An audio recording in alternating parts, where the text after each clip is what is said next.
come what may, I'm headed down the right path. I feel so brave, my head held high and I'm showing class. Dreams ignited, every day I truly give my best. I'm thriving excitedly to be the very best version of myself. I'm so bold and I'm so brilliant. I feel amazing, I feel so resilient. I'm so bold and I'm so brilliant. Feel so amazing, I feel so resilient. Get to know Brittany K.J. Crudupt, founder of Brittany & Co. The entrepreneur and I discuss the creative inspiration in her faith-based luxury home, beauty, and skincare brand, tips for content creators, her personal style, and much more. Brittany K.J. Crudupt, welcome to the Chundria Show. How are you today? I am doing so well. Thank you so much for having me on your show, Chundria. It's such a pleasure. You know, I love you, and I'm so excited to be back on the Chundria Show. My real life bestie is here. Yes, I am here. I have arrived. That's right. If you don't know, now you know. All right, I'm excited to have you here. Let's dive on in. This whole episode is about you. Tell me what or who inspires you to create or be creative? Well, you know, Chundria, I believe that creativity is my ministry. It's truly a part of who I am. It is a part of my purpose. It's a part of my DNA. So I truly feel that my creativity comes from within. It comes from the God in me and the spirit in which I lead. I take my creativity really seriously, no matter what the opportunity is. And I just lead with whatever that is. So it could be nature. It could be inspired by a circumstance or situation. It could be inspired about simply what's on my heart or what's in the word. And so that's really what sparks my creativity. Oh, I love that. I love that so much. And I know you as a person, you do enjoy being by the water. You know, I do. you enjoy skylines. You do enjoy outdoor activity. And so are those outdoor experiences, how do they show up or translate like in your creative experiences? You know, I love a good view. You're so right. I love the smell of the ocean. I love to be by water any chance that I get. And so those things definitely have influence on my creativity. I love anything blue, green, those colors really speak to me. But not only that, it's a reflection of how my creativity flows. It flows like water. It flows like the river stream. And it's just a reflection of really who I am. Oh, that is so sweet. How can you encourage a fellow creative to get over a temporary block of ideas? So as a creative, that's a great question, by the way. But as a creative, I have had so many silos where I have had creative blocks and I've had to really dig deep and find where my creativity was again. And I would say trust and believe. For me, that's my spirituality, that is my faith. And whenever I'm having a block in creativity, I seek God, I dig back into the word, and I ask questions, I ask for wisdom and guidance, and try to figure out what is my next creative step going to be.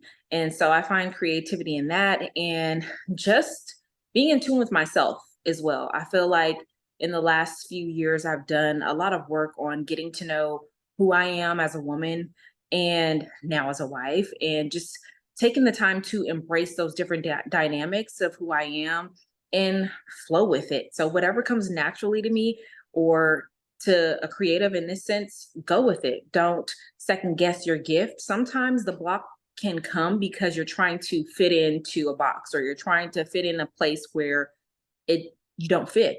So the art of creativity is simply being you, letting go and letting God. Yeah, very well said. And I love how you have that mindset about just life. And I think it has a handle on just how you handle adversity, how you handle challenges, how you take the bitter with the sweet, you know. And I think that you've always been able to just stand on your faith. And that's just, a really amazing part of you. Thank Thank you, Chandra. You know, I try. Now, you are especially creative in your business, Brittany and Co. Tell me what your brand brings to the marketplace. Well, Brittany and Co. was really birthed out of self-love. It was created, it's a company that I created during the height of the pandemic in 2021, actually. And it was something that I needed in order to breathe again, to live again. And so found myself in this very creative space, creating products, in this case, faith-based beauty and wellness products, candles, wax melts. I had a beauty side of the line to include lashes. I have a facial oil. And the entire brand is about creating moments for self-love and self-care. I know we hear that a lot, but I'm one of those people that I actually use my products every single day. I light a candle, I use my facial oil, and those are moments that I don't take for granted. I enjoy the space or time, whether that's 30 minutes or 30 seconds, to give something back to myself. And so Brittany and Co. is a true reflection of that. Oh, definitely a labor of love. For sure. Where do you draw the inspiration from when you're developing those scents, those color schemes, the branding? Does it all take you back to like those things that you really love, the outdoors, the skyline, the color, nature, God, all of that? Does it all kind of come into play when you're creating those items as well? It certainly does. It's a combination of things. And, you know, a true reflection of my experience, my love for God, my relationship with God, and my desire to inspire God in others, in whatever they do or whatever they are attracted towards. And so that creative process really kind of starts with me. I really like to play a good worship instrumental while I'm creating. Just, you know, calms me, sets the mood, and really gets me in a space to have a clarity of mind and think.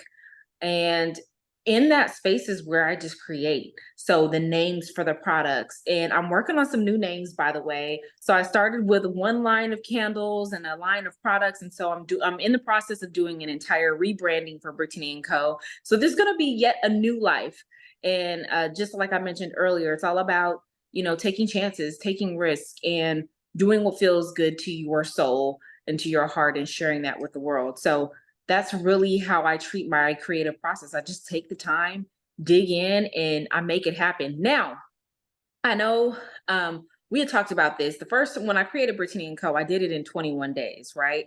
So now it's really about sustainability, scaling, growing, and really taking that creativity to the next level so that the world can experience Brittany and Co. And so what does that look like for you? You know, what does Brittany want? What does Brittany need? What do you see when you dream? What do you see for your brand? Absolutely. Well, my vision for the brand is to eventually be global, and on a mass market scale. In terms of here in the US, I envision being that brand in Ross, in Marshalls, I'm claiming it, in TJ Maxx and Target. I envision my consumers walking down the aisle and they're smelling the scent of Brittany and Co., a Brittany and Co. candle, and they are just filled with positivity and love and light, and them buying it and walking out of the door. That is really what I envision long term. Now, currently, my goal is to get Brittany and Co. into more boutique spaces, even in hospitality in the hotel market. So I'm really trying to shift gears and expand the brand as much as I possibly can and go from there. You are winning, you are thriving, you are a visionary, you are creative. And we definitely can glean from not only your experience, but just your go-getter attitude to, you know, get it done. You get it done, and every goal and dream that you set for yourself manifests and comes true. And so I'm excited to see your product. I've been pushing you to get in Target, I feel like, since you started the business. And so I'm going to keep texting you to get in Target until it happens. Well, thank you so much. And I'm in the company of the best, by the way. So I'm gleaning from the best, which I consider you the best. And I'm so glad to have your support. Always. So how has entrepreneurship shaped you as a person? Wow, you know, entrepreneurship has been so many things to me. It has uh, been a number of life learning lessons. I was 21 years old when I started my first business, which was a PR company. And I was in my 20s when I started my second business, which was an all female visual production and design company, which was SAS Media Group. We all know SAS Media Group. And, now in my 30s that I'm starting Brittany and Co. And so I believe that at my core, I am an entrepreneur. At my core, I am someone who is not afraid to share my gift with the world. It's a representation of my authenticity, my gift, my desire to serve my community and those who are within my sphere of influence. And I think that entrepreneurship itself, it's going to take you through a journey of life. It's going to test your patience. It's going to test your faith. It's going to test your ability to know business.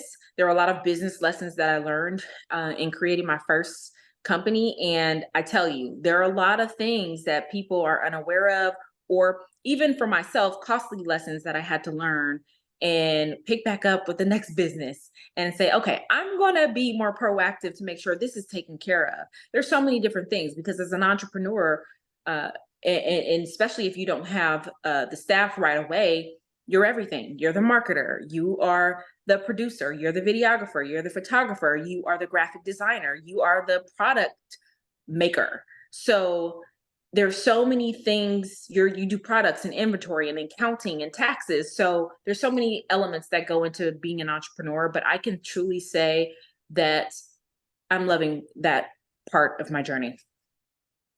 Entrepreneurship is so labor intensive, and it's the parts that people don't see or shouldn't see, and so I appreciate your transparency in that, and just that it's not always easy, but it is very rewarding, and that, there are many lessons along the way, that you've, experienced, and it's only making you become a better entrepreneur.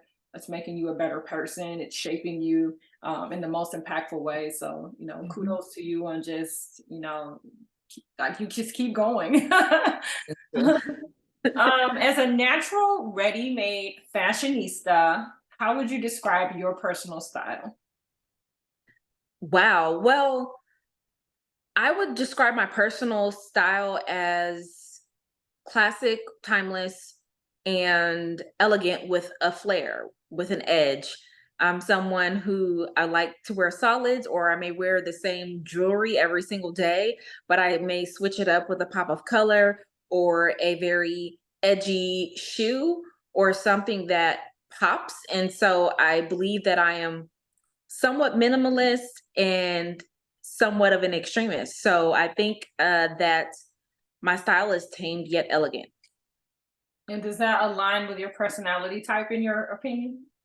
It really does. It really does, because I think that a lot of people, they may see one dimension of who I am depending on where I am or the setting that I am in. And so I'm very layered. I'm very complex. I'd like to say I have a very complex personality. And, I can go from being really goofy and everything to being very serious and about my business. So, I mean, I really do think that's a reflection of who I am. Classic and timeless with an edge. Yep. You should start referring to yourself as such when you meet new people. Okay, yes. I shall. Question for you. So you said you like a pop of something, a pop of shoe, a pop of color, a pop of something. So when you're coordinating an outfit, where do you begin? Do you begin with an accessory? Do you start with those timeless pieces, that solid piece? How do you sculpt the perfect outfit? Oh, so I had the fortunate opportunity of being able to do a complete style makeover on an NBC segment. I was on Access Hollywood doing a makeover for someone. And I guess if I'm styling for someone else, it's a little bit different because I'm actually trying to tap into who they are as a person, where they are in their life, and where they are headed when I'm considering style. So I think I correlate style to mood, to purpose, and something greater. So depending on how I'm feeling and where I'm called. I like, here's something my dad would always tell me: dress for the job that you want, not the one that you have. So that's how I've always strived to present myself to the world. But then I may want to be fun and flirty. And I just realized that I guess I am a little bit, I don't know if I want to call it bougie, but I feel like Poor that's the word thing. that in a good way, in the most humble way, I guess, She's is what it struggling. is. Yeah. She's still struggling So with this. yeah, I'll give her a little time. yeah, give me a little time, right? So, but I really, when it comes to coordinating a piece, I am I may have my earrings matching some element of my shoe, or my blazer matching some element of my earrings, or it just has to coordinate. Somewhere. And it has to feel good. Like, I have to feel comfortable as well. So style is also about comfort to me. Okay. Yeah. Style is confidence and comfort and Yes. mood. And mood. Got Yes. that. All Yes. right. Learned a lot about you today. Okay. Move on to the lightning round of questions. What is the best ice cream flavor on the planet? Hands down, I'm gonna have to say pralines and cream is one of my favorite. I'm a savory ice cream kind of girl. And how long has this been your favorite? Like, I need to know.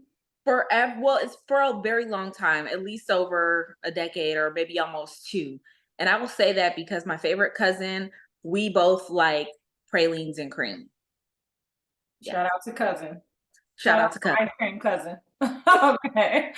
What is your most memorable trip or travel destination? Oh, wow.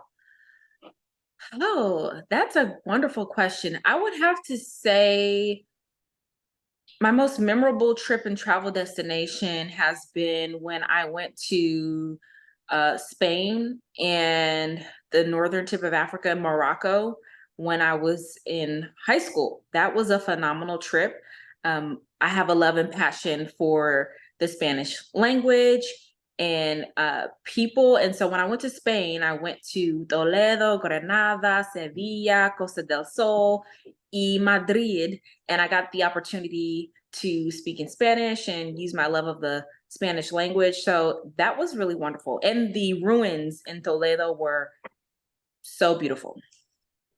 I thought about you having the excitement of ordering in Spanish at that Sí. at that restaurant in England.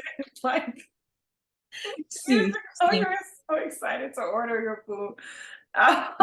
Me gusta hablar en español y en And then the waiter was so excited that you spoke Spanish. cebollas, lechuga, frijoles, arroz, carne. The joy you brought that man that day because you ordered your food in Spanish. That I just, when you were saying that was my memory. That's my memory. It's you. Yeah, we gotta let them know. A lot of people don't really know. We gotta inform them. Right, got it. Okay, next one. What were your career aspirations as a child? Wow, that's a great question. So as a child, my career aspirations were to be a lawyer. So I wanted to be a lawyer. I distinctly remember saying that I wanted to be a lawyer when I was a child. And then at what point did that change? So when I graduated undergrad from Howard University. I was originally a political science major, and then I switched to the School of Communications to major in journalism, and I minored in political science. And it switched at that point because I realized that my passion for writing outweighed my passion for politics. And I'm someone who cuts through politics. I don't do politics. And so it was just something that writing and journalism and communications was what I resonated with more, and it allowed me to be authentic. But in terms of being a lawyer, I feel like I could still do that if I really wanted to. I get told that all the time. And so anyhow, but I feel like the two kind of coincide. It's always that thing. I was listening to a podcast with Candy Burris recently, and she wanted to be an accountant, but now she employs all of those tools in her business and in her life now. So I think it's sort of the same thing. For real. I mean, really with the transferable skills, that you kind of build up, and it's kind of interesting what we think we want to be, or what we plan to be, or how we dream, and then how that dream evolves. Because I can remember being like 12 and I wanted to be a meteorologist, and I was I can totally see that too. that on like the Doppler radar and the cumulus clouds, and dad bought the encyclopedias, and I was like all into it. I would watch the Weather Channel incessantly. I just had a thirst for like learning about, like, I was so inspired by, like, or intrigued by, like, storms and rain and the different clouds, and I don't know why, but that was just kind of my jam. And I think it's really interesting for kids to kind of have those experiences where, like, there's a path where you kind of, and anyway, and fast forward, my dad ended up taking me down to a news station, and I kind of got to see like the meteorologist standing in front of the green screen. Oh, that is so cool.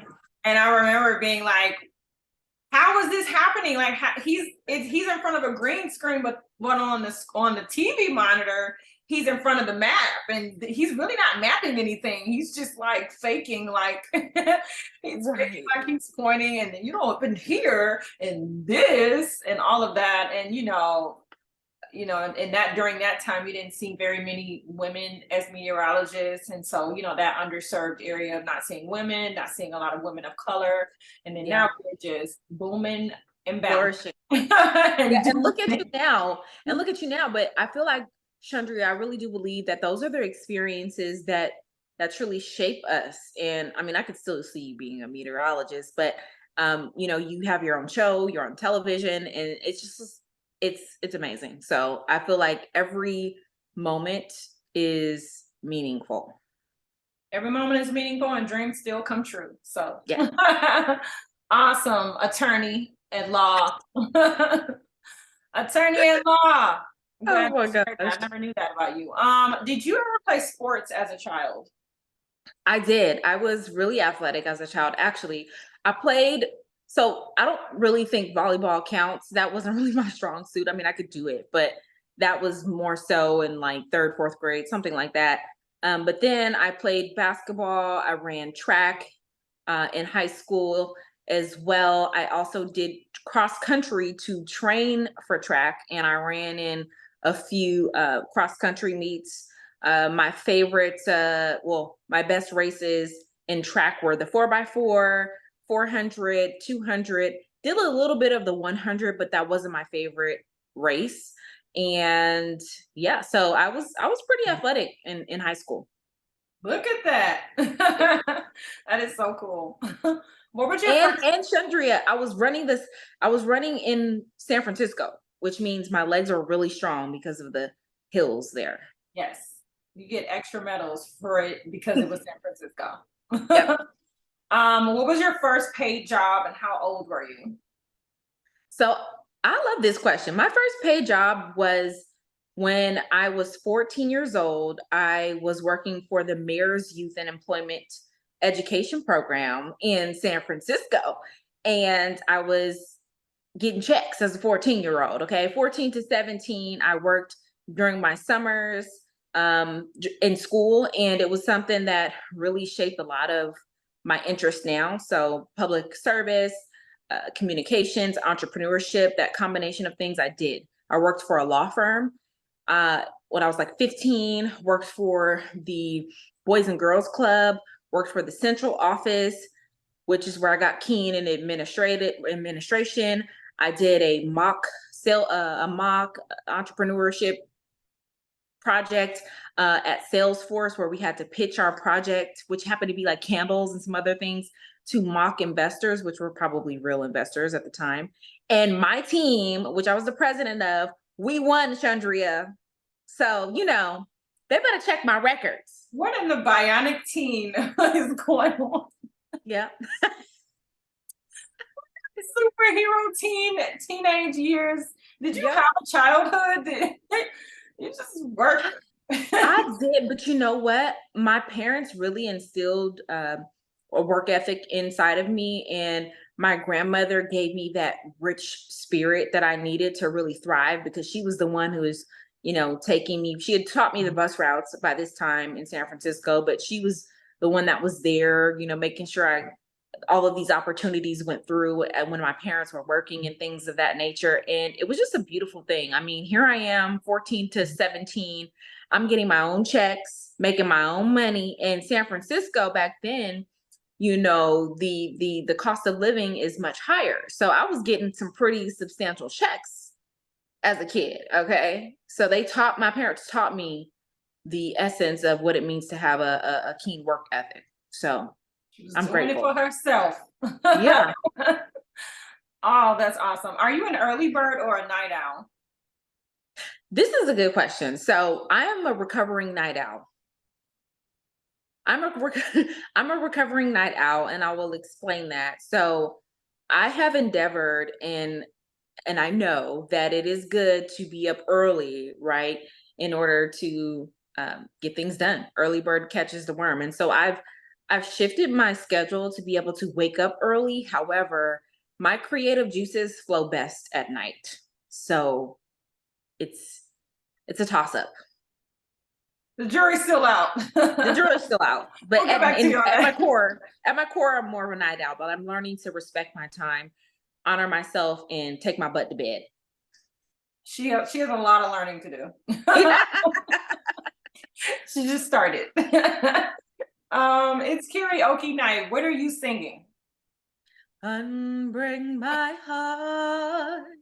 Okay, Do Tony. you love me again? This is the song I sang at your karaoke at your birthday. Yes, you did. So you're gonna always go to the ballads, huh? I'm gonna go to the ballad.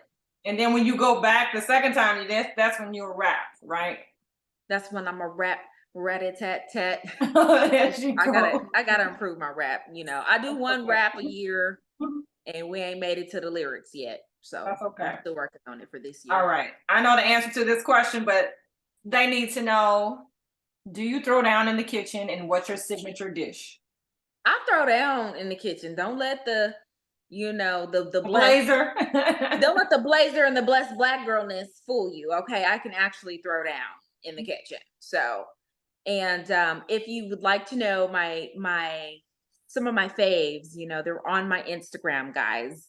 But no, seriously, I do love to cook.